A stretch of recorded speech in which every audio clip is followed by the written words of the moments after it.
York's infamous Blue Note era comes to Mars Hill on Saturday, August 22nd for a special one-night-only concert at Mars Landing Arts Center. Civil Disobedience is a project from New York bassist David Ambrosio, rekindling jazz born from the politically conscious underground of 19th City's New York City.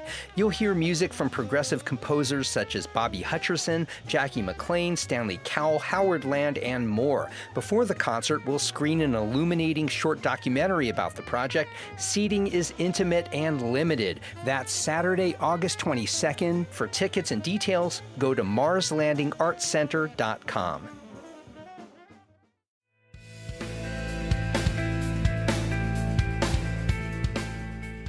Wake up, Asheville. I'm Matt Peiken, and this is your local newscast for Monday, August 10th. Asheville police say more than 25 search warrants and subpoenas were executed this past week in the investigation into a July shooting on Biltmore Avenue that killed 2 people and injured 7 others. Interim Police Chief Jackie Stepp says investigators have collected digital evidence from phones, laptops, and cameras, with the FBI analyzing one potentially crucial piece. Police have also conducted numerous interviews and previously seized a vehicle believed to be involved, identifying several suspects and co-conspirators. No arrests have been announced. Read more at WLOS. Tensions continue inside Asheville City Schools, where debate over funding, leadership, and student outcomes has followed years of turnover at the top. At a county workshop, Commissioner Al Whitesides criticized the district's large gap between black and white student achievement, saying, quote, "We're treating our African-American students like we're in 1935. Superintendent Maggie Furman says scores are improving and stability is returning after a tumultuous stretch, but parents have raised concerns about teacher turnover, leadership at one elementary school, cuts to orchestra classes, and the cost of a hands-on learning program. Read more in the Asheville Watchdog.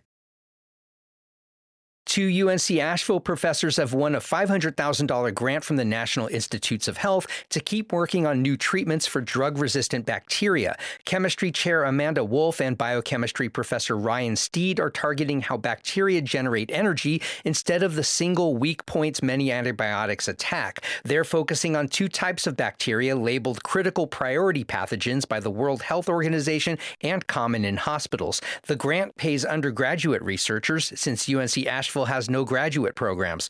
Early stage testing will also involve a partner lab at the University of Massachusetts Amherst. Read more at Blue Ridge Public Radio. Western North Carolina has just one Level 1 trauma center serving 18 counties, and local leaders say gaps in care are growing. Now, Asheville nonprofit Impact Health will lead the region's rollout of North Carolina's new Rural Health Transformation Program. The state received $213 million through a federal initiative aimed at improving care and social services in rural areas.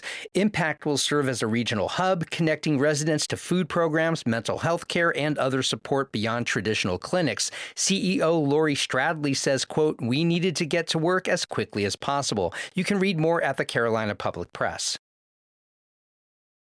And a 5.5-mile stretch of the Appalachian Trail at Iron Mountain Gap has reopened 2 years after Hurricane Helene forced its closure. The storm downed millions of trees across North Carolina's national forests, blocking the trail and raising wildfire risks. The Forest Service completed salvage logging to clear the area, though hikers must still detour along a nearby dirt road for the next few weeks as repairs continue north of the gap. Volunteers are restoring the overgrown trail. Officials say more frequent storms and heavy rain are increasing maintenance needs. Read more at Blue Ridge Public Radio.